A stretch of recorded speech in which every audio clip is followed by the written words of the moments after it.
If I offend anybody with this video, then hey, look, I'm sorry, alright? I don't mean to offend anybody, but I'm going to be frank. I don't mean a person called... Just let's get serious, shall we, about games. Do you know something? I haven't done a review this week, and there's been a damn good reason why. And I thought it was because I just wasn't feeling well. Because what happened was, guys, I had about 2 or 3 games that I was going to review this week, and when I tried to play them, or even thought about playing them, my brain was like a trip switch. You know when your electricity trips, you overload it and it trips? Well, my brain was tripping, and I was like, what? I can't, what? Let's try again. And my brain was just trip, and I thought, you need a break. People were saying, Mac, you need a break. I probably do need a bit of a break, but as the week got on, I began to realise that it was something else. And it dawned on me yesterday that the reason this was happening is because I am just fed up of shit. I'm fed up of shit fucking games. I mean, on Friday, right? This was the thing that did it on Friday. I was due to review Days Gone. Now, obviously I don't get sent press copies, so I was all ready. I got up, got ready to go to the shop to buy it. Before I left, I had my shoes on, everything. I was literally about to leave, and I thought, just go on YouTube and have a look at that game, because it's been out now a few hours. There'll be lots of gameplay. Just have a look. Just see what it is. Because I don't watch hype videos unless people ask us to react to them. So I hadn't really seen what it was, so I went and watched some gameplay footage. It was so bad that I took my shoes off, got changed again, and decided, fuck that for a game of dominoes. I ain't going anywhere near this rancid pile of bullwank. It's one of them games. Oh yeah, the developers have got the handbook of how to make a fucking game in 2019. Well, it's simple. You must roll across the floor like a fucking buffoon, avoiding any damage while you do so. Oh, you want to throw something like a Molotov or hand grenade? Hey, that's easy. Hold down that fucking button there while a big arc comes across your screen with a cross at the end of it saying, hey, if you fire now, that's where the will land.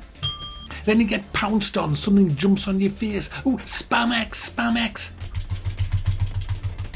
Then they bring on a boss. Oh, there's the big boss. Stompy, stompy, stompy, I'm the boss. Oh, how do I kill you, Mr. Boss? Well, you see that little red patch up there?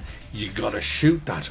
However will I do that? Well, I'm gonna telegraph 4 fucking spam moves to you, and what you do, you roll across the floor like a fucking bell end, and then once I've done the move, I'll go and that gives you a quick second to aim at my red fucking arse and shoot it. How was that for game in 2019? It's great, yeah! And people lap it up, and people review these games and give them 9 out of 10. Ah, come on.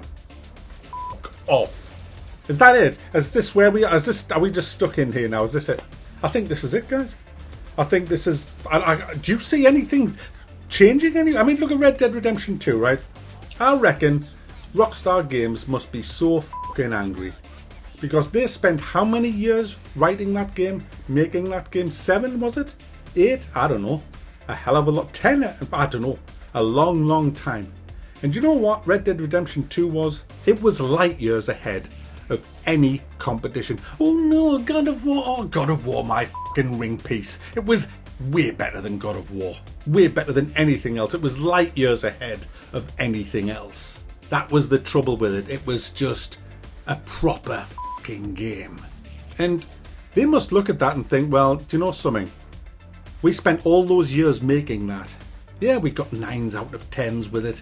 But so did they, and they sold just as many copies, and they were only on 2 years with their fucking pile of 101 fucking AAA bullshit. So we could have made 3 games in the same time as we made Red Dead, and made 3 times as much money. And guys, that is the problem. Because you have all these reviewers who are just giving everything a fucking 9 out of 10. Honestly, if it's shit, if you have a shit game, 7 out of 10. 7 out of 10, shit game. If it's absolutely dire, 6 out of 10. If it's pretty good, 9 out of 10. If it's very good, 10 out of 10. Now you think about that. If you take a scale from 1 to 10, 5 out of 10 is average. So that's the middle. That's right in the middle. 5. Anything below 5 is below average. So if you have a game that's bad, it should always be below 5 on the score. If you have a game that's good, it should be about a 6. Maybe it's pushing a 7. If it's a very good, you're getting into the 8s and the 9s. If it's absolutely perfect, which no game is, and that's why no game should ever get a 10 out of 10. Elements of a game, sure, they could get 10 out of 10. For example, the sound. You can absolutely nail something with the sound, 10 out of 10 for that. But overall, getting everything right, no. I highly doubt it. Yet we have loads of games that have got a 10 out of 10 that aren't worthy of anything near a 10 out. The whole review market is up. And game developers know this. And they love it because it's all for them. It's all in their favour. Because they know that they can release some half-assed garbage and get at least an 8 out of 10. And that means every fucker's gonna go and buy it. And a lot of these people that buy them, you can never refund them because they're on console. It's a win-win situation, and it has to change. And it doesn't show any sign of changing. Do you know why? Because the reviewers aren't bothered. They're not. Half of them aren't even fucking gamers. You watch these YouTube reviewers, they can't even play fucking games, man. That's why they have a cut every 20 seconds. They will. Do you know something? Here's a guide for you. Here's a quick tip for you, right? If you watch anybody who reviews a game before it's released, they are in the bag of the developers and the publishers. Because I'm living proof of that. Because none of them ever send me games. I got sent Mortal Kombat 11, but it wouldn't unlock until the game had released. They wouldn't risk me doing a review of that before the game released. And I don't get any of the other AAA games. They all boycott my channel. And they boycott my channel for the simple reason is because I will rip apart all their shit. And they know that. So they don't want that to happen because that can be damaging to their sales. They only give it to people they know will never rip their game apart. Sure, they might not score it as high as they want, but they will always be sympathetic to it. Hey, it's not that great a game. It's probably worth waiting until it's in a sale. But hey, man, there were some really good things in the game that I really enjoyed and all this. And so it's a sympathetic kind of way of saying your game's fucking shite. And so people buy because of that kind of stuff, and that is a problem. So if you are watching any kind of review that comes out before the game is released, be aware that it could be a fake review. The second thing you should watch is the gameplay, because if there is a cut every 25 seconds, say, or 20 seconds, there's only one reason that would ever happen. And that is because the person who is playing the game does not want you to see how bad they are at that game. Take a driving game, for example. You go after this video and watch some popular YouTube review of, say, Project Cars or Formula 1 2016. And I guarantee you this, you will never see any complex, long pieces of driving. You won't see lots of overtaking, you won't see racing lines on corners and things. Whenever I'm doing a driving game, I always, and you can check all my reviews, you will see me doing at least one whole lap, which could take a couple of minutes. Because if you were wanting to buy a bloody driving game, you want to see what overtaking's like, what it's like coming up to other cars, what it's like getting on the racing line, how fast you can go around corners, what the handling's like. And you're not going to see that if it's constantly cut. And it's the same in fighting combat games. That's why, again, I put long lengths of combat in a lot of the games that I do. Some games you can't because there isn't any, so you kind of, it's all like short combat, but the vast majority of them is long combat. That's why I don't like to use a lot of cuts. I mean, if I'm trying to make a point, then fair enough, but if I'm just showing generic gameplay, then I like to let it run, even if I die in it, because there's no shame in dying. We all die in games. But if the reviewer can't actually play the game, how can he review the game if he can't even play it? And that's the problem with it. I mean, I don't think you should ever pre-order games. I think unless there's only one exception, for pre-ordering, and that's if you got into the open beta, which is pretty much the way the game's going to be on release, and you really enjoy it, because I don't see any problem then in pre-ordering the game. But coming back to my main point of this video, how all games are the same, I just want to leave you with something. If you look at all of the first-person shooters, or maybe even just shooters in general, not even first-person, third-person shooters and stuff, why is it that Prey, Half-Life 1 and Half-Life 2 stand out as pretty much unique examples of that genre? Everything else is nothing like them games.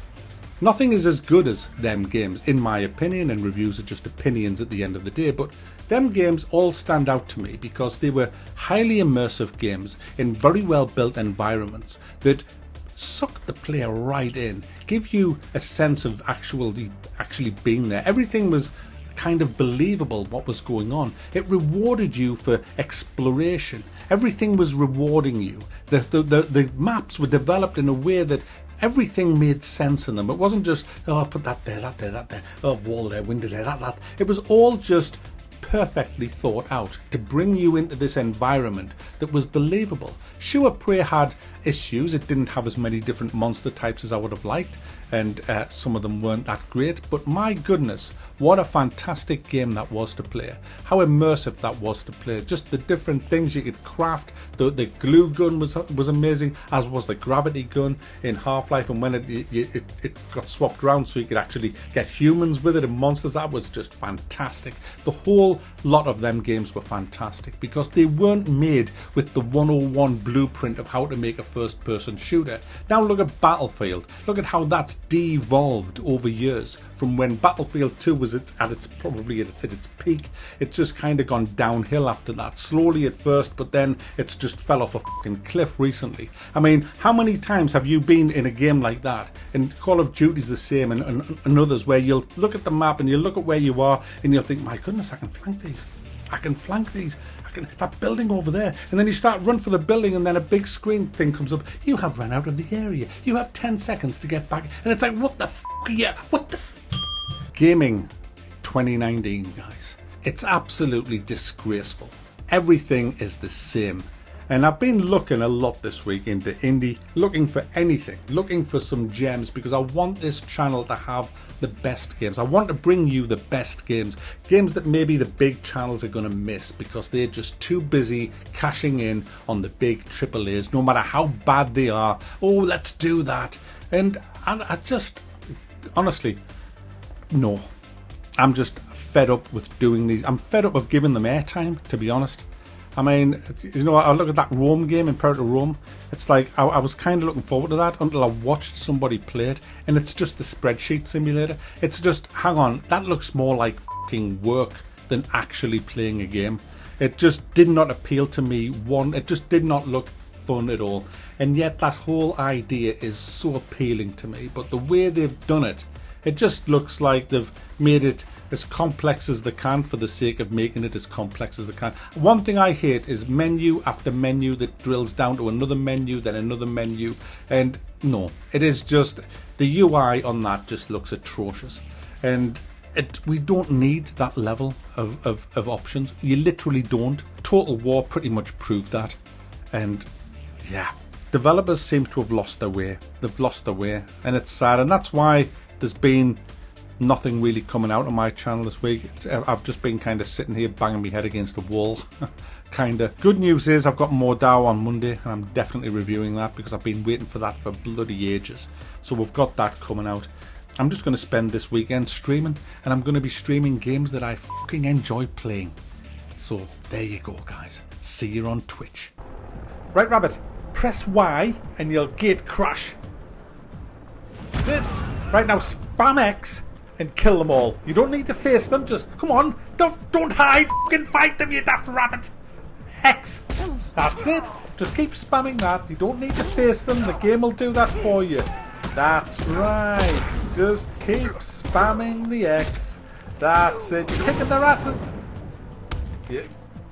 Just him to go. Oh no, there's another one behind you. Oh, yeah, you didn't need to aim. And him. Do him. That's it. That's it. Alright, you can stop now. You can stop! You break my controller. And now your prize. You get to ring the bell. Yes. One ring. One. Calm down, man. You break me fucking bell, you daft little rabbit. Over here. Do it once. You little twat.